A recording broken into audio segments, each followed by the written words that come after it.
Hey everyone, and welcome to Developer Tea. My name is Jonathan Cottrell. I'm your host, and today I'm interviewing Dan Denney. Dan is a front-end web developer at codeschool.com. CodeSchool is one of the largest online code education platforms that in existence, really. Dan writes a lot of the front-end code for the main website, but he also writes HTML emails. Now, you might have experienced the pain of writing HTML emails. Dan is going to talk a little bit about how to ease those pains today. Dan's actually creating a course, which we'll talk about a little bit probably in the show as well. And then I'm actually going to talk with Dan a little bit about the conference that he used to be the organizer for, the Front End Conf. Front End Conf is still in existence, so you should check out Front End Conf as well. And of course, you can find Dan Denney in the show notes, his Twitter account, etc. But for now, I hope you enjoy the interview. with Dan Denney. Hey, Dan, welcome to the show. I really appreciate your time coming on the show today, and I think a lot of our listeners will also appreciate your time, especially because I think a lot of people who come to this show, to this episode, are going to be wanting to know about about two main things, which are the two things we're going to focus on, your experiences with Front End Conf, and then HTML email, the course that you're building on HTML email. So let's start out with a little bit of an introduction. What do you do these days? I'm a front-end developer at CodeSchool. And so normally that would entail working on the site and or some courses. But for the past 4 or 5 months, I've been solely on creating HTML emails and then working on content for a course for HTML emails. I probably got one of your emails today. Are you working on the Pluralsight emails as well? Oh, no, not yet. I shouldn't say not yet. But no, we haven't talked about doing anything like that yet. Okay. Well, then maybe I didn't get that one. Maybe that one wasn't your handiwork then. But I probably have received some from you before because of CodeSchool. So for any of the listeners who are living under a rock and don't know about CodeSchool, can you give the 30-second pitch on what CodeSchool does? Sure. So CodeSchool is an online training site, and we create the ability for people to learn in the browser. So if you want to learn a new technology, say Ruby or JavaScript, HTML, you can jump into a course, do some video training, and then actually do some challenges in the browser, so you don't have to do any type of local setup to learn a new technology. Wow, yeah. And what's cool about that to me is that it kind of lowers the barrier to entry for people who, don't know how to get Ruby version manager set up on their local machine quickly, or they don't want to commit to the time commitment of getting that stuff set up. And instead they just want to see, does my brain work with this language or whatever? Yeah, I agree wholeheartedly, because that's always the biggest challenge for me, is that initial setup of getting an app up and running. The first time you actually achieve that it's a big accomplishment. Sure. Yeah, and I think there's a lot of tools that kind of help with that barrier to entry, but learning is a different part of that. We've got tools in the production realm for people who kind of already know how to somewhat build an app, but on the learning side, I think there's still most of the readmes say, all right, so installation, and it's going through the compile, all those steps that a lot of people may or may not want to actually take just to get hello world in their browser or whatever. Yeah, that's very true. I don't want to take it too far off, but nowadays you almost have to have some kind of build set up in order to even grab repos from GitHub. It's a really interesting thing. Yeah, no kidding. So, but you're a front-end developer, right? So, like you said, you've been working primarily with emails, but on the actual primary site, you've been involved with some of that as well. Is that correct? Yes. Okay. So I've worked at CodeSchool for almost 3 years, and I started doing emails about 2 years ago. But other than that, we work in a Rails stack. So the .com site is, Ruby on Rails app. We do the front-end development for that using Sass and Haml. And then we also have a separate app that runs the majority of our courses. And that is actually an Angular app with a Rails backend also that we work on to actually create the newest courses. Interesting. So what I'm really interested in, and maybe this is not the time to discuss it, but how in the world you guys get the REPL working in the browser for like something that's not Ruby? Like I'm guessing that there's some kind of sandboxing that happens to where you can run an environment in the browser. I'm sure there's a bunch of these things. I'm just not familiar with it, quite honestly. But I would imagine that it's pretty involved to get a secure REPL running a given language for somebody to play around with. Yes, so I haven't actually ever done that, but I do know that it is our biggest technology investment. So anytime that we want to be able to teach a new technology, that is the big upfront cost, both in hours and everything, is just to get that executor running to process that other language. And because it's safety, right? That's the big problem, I'm assuming. Yes. Yeah. There's a lot of work that has to go into allowing someone to run code on a server. Sure. Yeah. Well, so we won't talk too much more into that because I don't think either one of us is ready to talk about that right now. But what we can talk about is what you are doing there, the HTML emails, which is probably about as complicated as the other. HTML email is just full of painful parts, right? The hard parts and the kind of dumb parts, unfortunately. But maybe you have a more loving relationship with HTML email than I do. Can you maybe go over like the 30-second overview of the pains of HTML email for people? Sure. So I might have a positive like Stockholm syndrome going on or something like that. But yeah, I would say that the biggest pain is actually updating. So when you're working with more than one email that goes out for a product and anything changes, that requires a change that has to touch every single file that you have for an email going out. So I would say the biggest pain point is having multiple emails that you can never update them all at the same time. Right. Beyond that, you've got the standard things. So figuring out a process to write table code and test in multiple clients. They're the other big challenges. That's really interesting that you mentioned updating because I don't really think about that as often as I probably should. A lot of the time I'm thinking about like, oh, how painful is it to write inline styles, and there's tools to help with that. So it's become a little bit easier. I'd be interested to know kind of what your tool set is, which we'll talk about in a second. But the updating is something that I'm so used to being able to do elsewhere that I don't really think about it in emails because so often emails are kind of the afterthought in an application. It's like, okay, well, we're going to build the core functionality, we're going to build onboarding or whatever, and then we're going to tack on the emails at the end. Right. Yeah, so that becomes a big challenge. Sure. Are you guys using the built-in mailing system in Rails? No. So not Action Mailer? Nope. Okay. So what are you? I heard recently on Shop Talk that you are using Mandrill. What are your other tools that you are using in terms of templating as well as the actual Ruby gems or whatever it is that you're using or are you using Rails to send your emails at all? The only thing that's actually, I guess, Rails driven would be the API request to send emails.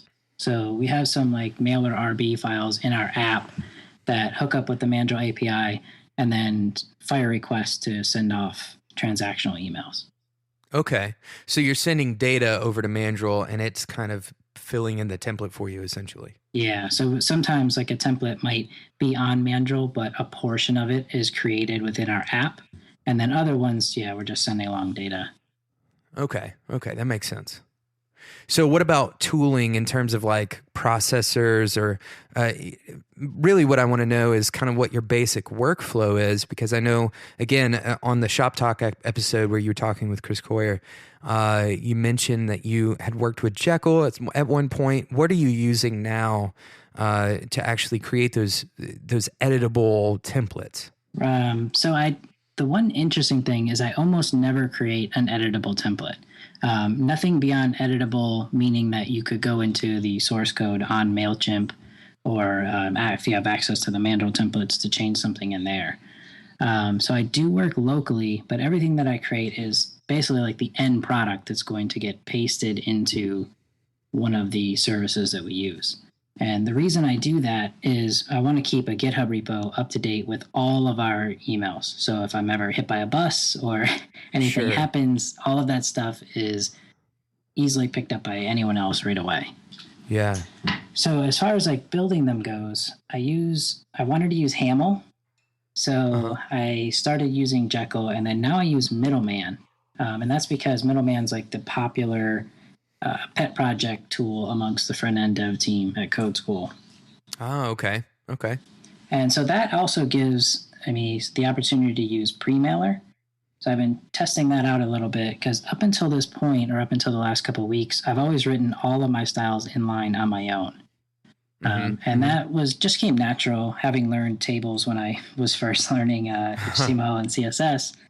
Wow. I was looking at some ways to automate that a little bit too, because there are some benefits that you get from being able to just write off in a SAS file, but I haven't gotten to the point where I like it yet. So I might not be keeping that unless I can find a different gem for it. Sure. So, and a lot of the time, really, to write an effective email, you don't need a ton of markup anyway. Would you agree with that? Definitely. A lot of it is repeat. Yeah, sure. And I mean, ultimately it comes down to this. A good email focuses on a clear and concise singular message. And that's testable, which is the next thing I'd like to talk to you about is testing. But good emails typically have a clear message, and they aren't extremely long, and they don't have like multiple columns usually, or if they do, they're very simple columns. It's not like you aren't trying to create a full web page that you send to somebody's inbox. That's not the goal with an email. Yeah, I definitely agree with that. And it's something that we try to focus on a lot, especially because these are product-based emails. So really our goal isn't for you to stay in your inbox and consume anything like if you're running like a typical newsletter. The real goal is for you to take an action from the email, whether that's play a course, check out a new screencast, something along those lines. Sure. Yeah. So that leads me to my next question. I know that there's a lot. I mean, one of the things that comes along with email campaigns, everybody talks about analytics and everybody talks about testing. So there's two different kinds of testing that are relevant to you and me. One is like testing the effectiveness of the email. The other, of course, is just testing whether or not it looks right. Are you guys doing A/B testing? And if so, what are you using to do those? And what kind of A/B tests are you running? We do a limited amount of that, and that is actually a really awesome guy that I work with on the marketing team. His name's Corey, and he does A/B testing, but pretty much just for subject line and or from address. Okay. He's able to find a lot of interesting results by testing those two. But the limitation that I've run into so far with the service that we use is that seems to be the only things that you can test. I haven't found a way yet to test multiple templates to see how they perform. Sure. Interesting. Okay. And so you are doing a little bit of it, but it's mostly with the two, what I would say probably the two most important pieces, which is the subject line. And the reason why that's important is because it's the first thing people see is subject line and from address. And so it's whether or not they open that. And then from there, it's more, it's the job of the copy to lead them into that final call to action, right? Very true. Cool. Yeah. Okay. And then, so in terms of testing for rendering, well, first, how many people on average would you say are getting your emails? Typically at this point on a send, we're close to 1 million. Wow. So that is okay. Maybe we should have led with that. That's important. And the reason that's important is because 1 million emails is like, oh man. So let's talk about this for a second. Email's important, guys.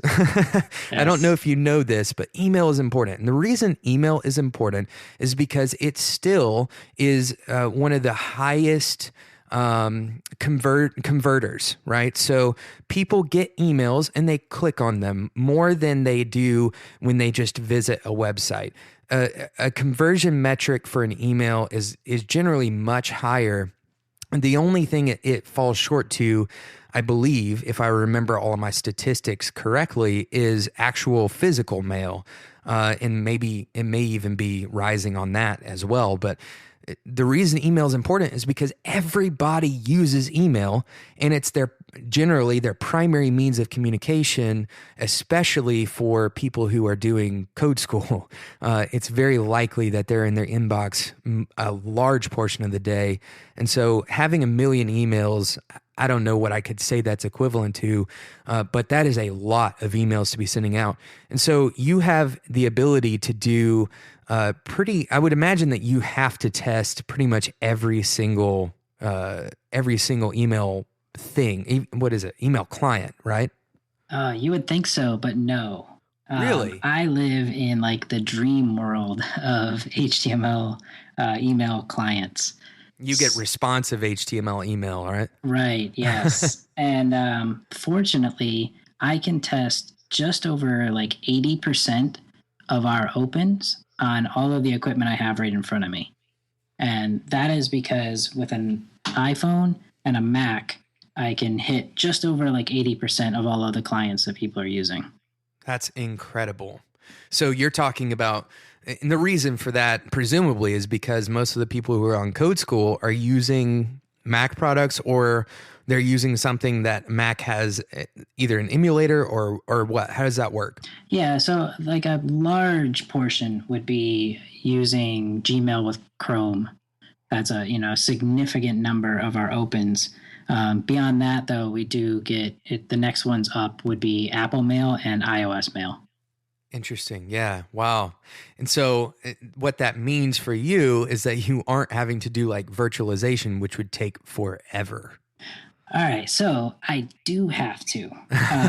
So it's like the bulk of our people. And so like, this is one of those things that when you start playing with numbers, it's kind of interesting, right? So when you talk about 2%, do you worry about 2% of, something when you're talking about supporting a technology? Oh, when you're reaching in the area of like 800,000, 900,000, 1 million, that number is really big. Yeah. So when you send that out, like if I send that out, we're talking like 20,000 emails could look really broken if I send out something looking awful in Outlook.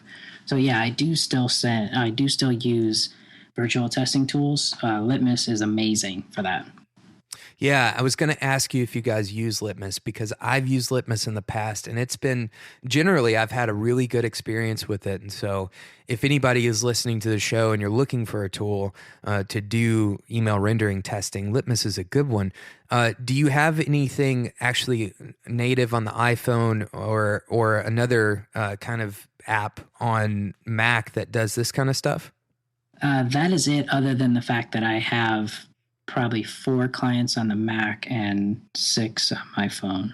Okay. So you're probably testing in like the mailbox and in those kinds of things. Definitely. That one hurt my feelings for a long time because I love it so much, but they had some issues with rendering early on that have been great now. They're great at this moment.